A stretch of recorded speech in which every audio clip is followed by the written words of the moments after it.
the rescue of Bryce up from Homestead, so. She was my first. Oh, Yeah, that's cool. my first sedation of it. Oh, that's awesome. September 2003. And I think I'm over 100 now.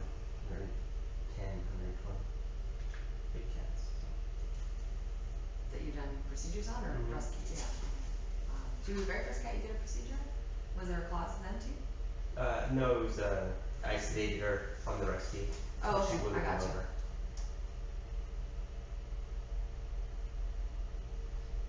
Yeah. She was my first log in my drug book. And for whatever reason, we didn't have media come and she arrived that day, so I don't remember her and who went on the rescue, cause I wasn't here. Okay, I think we're good to go. Are you gonna sit or go?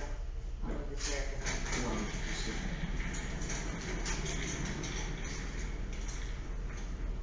No, it's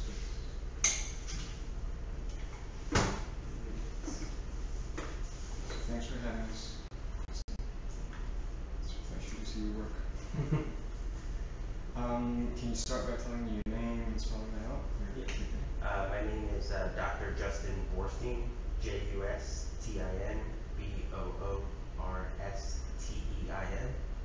Okay, can you tell us what you do here at Big Cat? Here at Big Cat Rescue, I'm a veterinarian here that performs all kinds of duties from basic routine exams and vaccines all the way up to surgical procedure. Okay, so today we saw what you did to Raisa. Can you describe the process, like from the moment when you got there, when you like darted her, and with some detail, like everything that happened? So a lot of my procedures start out the same. It is a big concern whenever we're sedating a bigger cat. They are dangerous.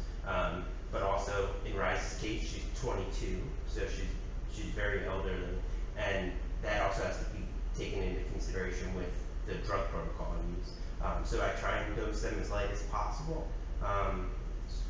So I put together a cocktail based on her weight, and then use some type of projectile to dart her typically, because they won't come over to the side of the cage and be poked with a needle.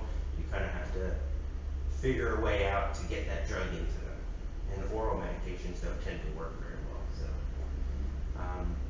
and then after that, we wait till she's asleep enough to pull her out of the cage and then bring her up to the cat hospital where the basic physical exam starts. We've known in the past she's had bad claws, so we knew we would have to at least trim those, but we do a bunch of different things whenever we sedate a cat. We draw blood, we take x-rays, we sometimes take dental x-rays. In this case there was quite a lot of tartar on one molar, so we took dental x-rays and found a bad tooth. I feel her abdomen and all her joints to make sure she doesn't have any obvious arthritis. We shot x-rays and noticed arthritis as well as the bad declaw, which we've known in the past. And likely most of her limp is from a bad elbow. She has a bad left elbow. Can you stop for a minute and go into more detail about her claws? Why are they blue and what happened to them? So her claws tend to grow in what I would say abnormal, and the most likely cause of that, when we shoot x-rays, are half of the first digit is missing. When we typically declaw a cat, which it's illegal to declaw big cats in the United States, but she's 22, so it could have been legal at the time she was declawed.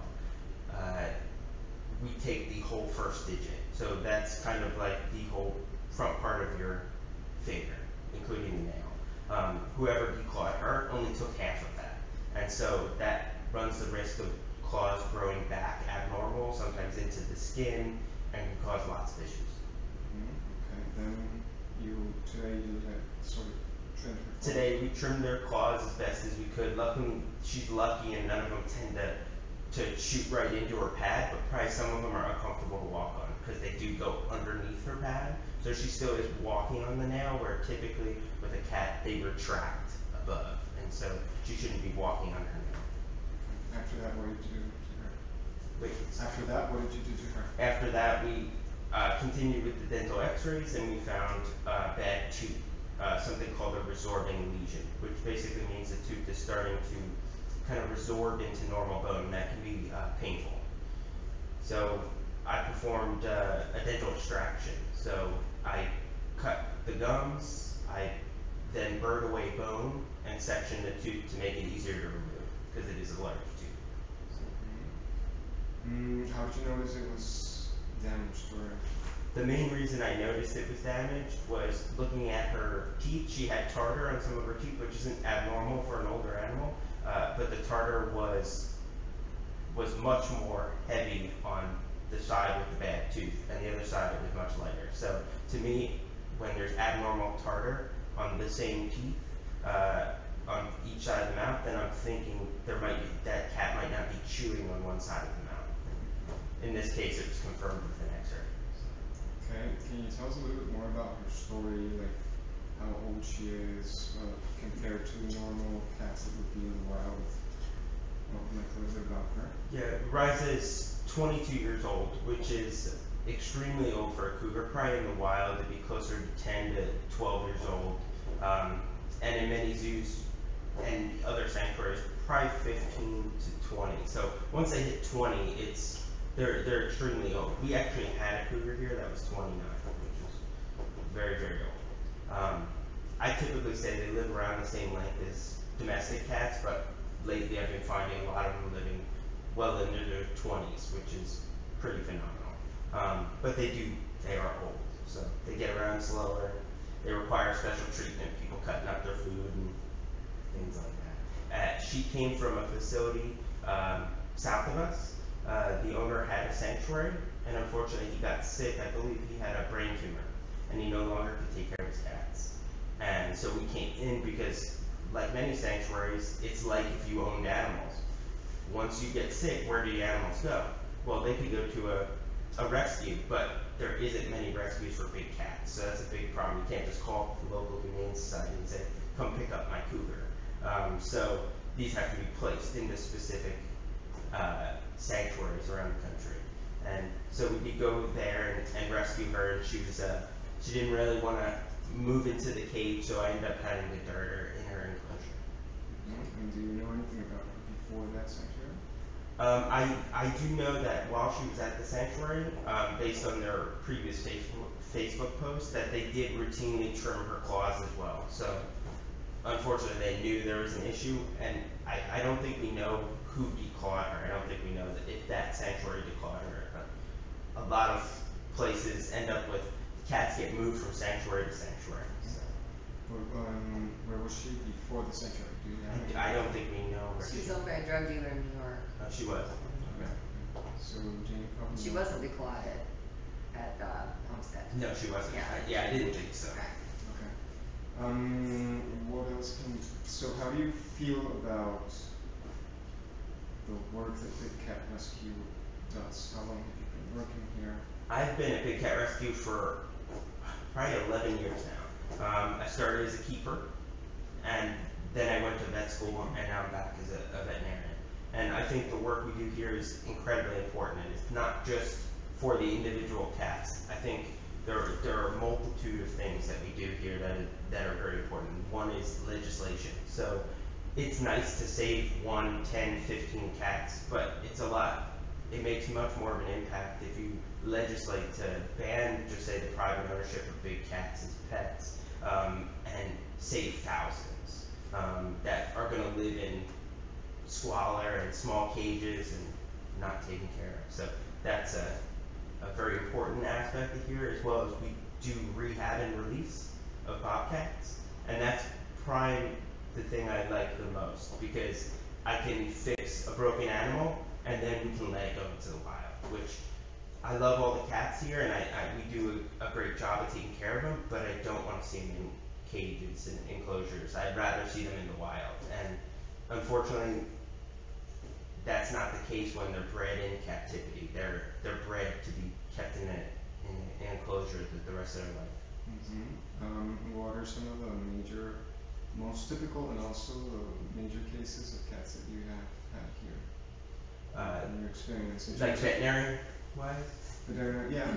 Yeah. So the most typical thing I see in the cats as they age are kidney disease, which unfortunately isn't treatable. It's more we manage it. We sometimes give them bloodsickles, which is kind of blood mixed with a little bit of ice, and it increases fluid intake. Um, the other thing is dental disease, which is what you saw today. So I see a lot of dental disease. Probably half of the older cats we sedate have some type of dental disease.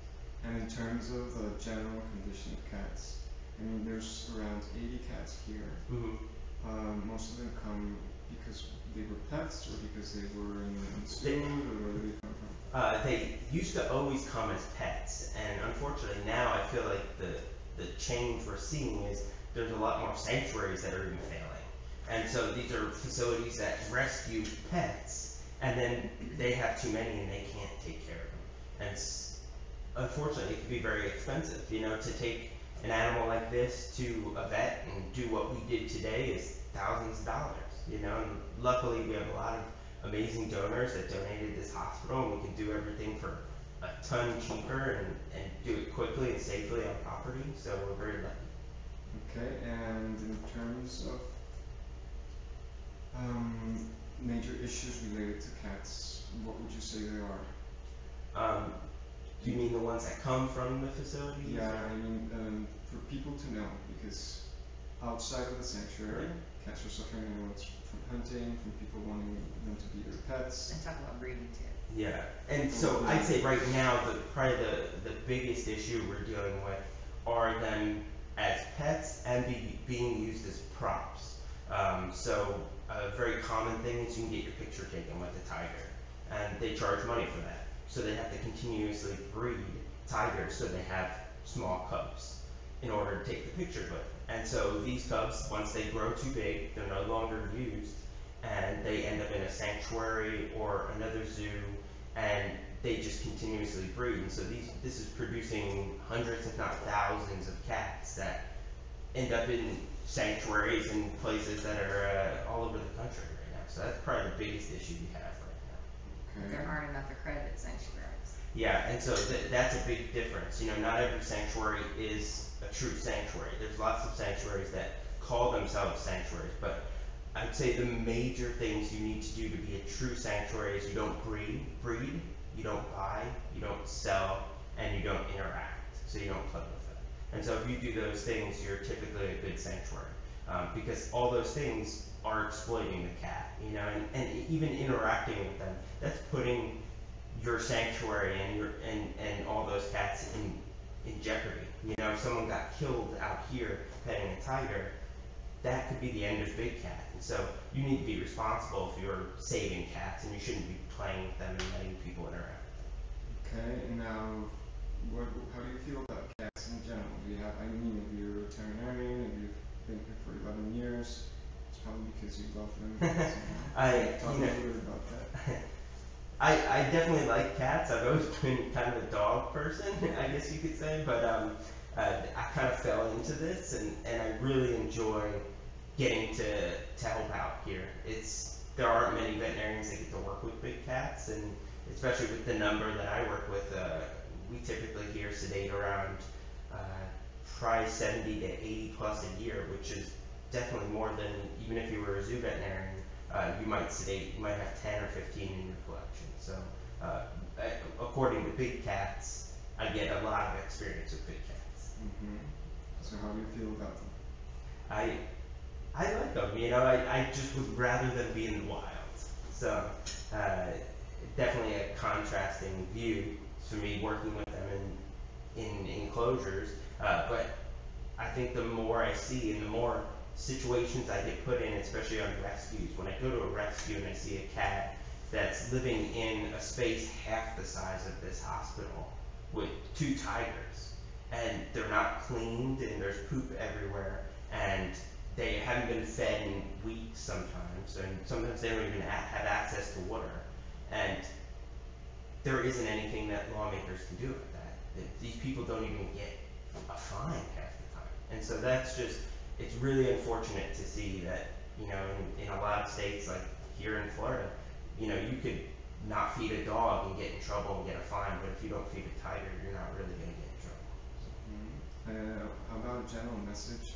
Our audience is mostly younger people. Mm-hmm.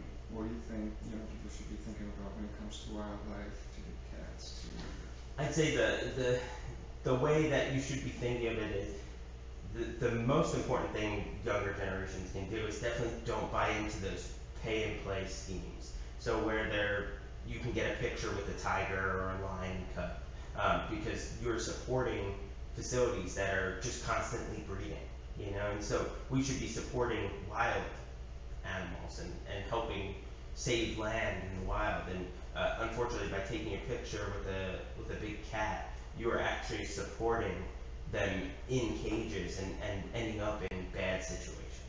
Okay. Do you know of any of these places? Are they still doing it or not? Oh, Oh yeah. yeah, oh yeah, Definitely. yeah. If you go, I mean, I bet you could. There, I don't know if I can. I wouldn't say the name. Yeah, there You are don't want places people to even start in this showing up area. there. There are places even in this area close to us that interact with tigers, and you can do pay. that? Can you do that like off the record if I just turn on the camera? Yeah, yeah. You could Yeah, just oh give me yeah. a couple of names. Oh yeah, definitely, definitely. Yeah, and so I just don't want to. I don't. We already get enough Totally. slack. They know exactly who I'm talking about. So. Okay. Yeah, I You think don't we're wanna be good. an advertisement for them. Yeah, exactly. Go there if you wanna touch it. Exactly, exactly. We That's just wanna go there probably to announce what you're doing, I just, but we'll do that eventually. yeah. Good Hey, luck. great, Justin, thanks a lot. Oh yeah, no problem. Thank you. So now we'll go to Jamie, you wanna do her outside somewhere, right? Yes, somewhere So that's she's not gotta go, noisy. so we'll Definitely, yeah, we'll do figure that. out. Right. Somewhere that's not noisy, we just have to worry about the sound. So we'll do somewhere that's not noisy. Yeah. I want to ask Oh, her. the food prep. Yeah. Where's she out there? On this side of the sanctuary, we're kind of close to the Yeah, highway. highway, yeah. Okay. So that's highway noise. So we were here 20 years ago, before that highway was even built. Really? Oh yeah, there was no mall there, there was nothing. We were in the middle of You're nowhere. on the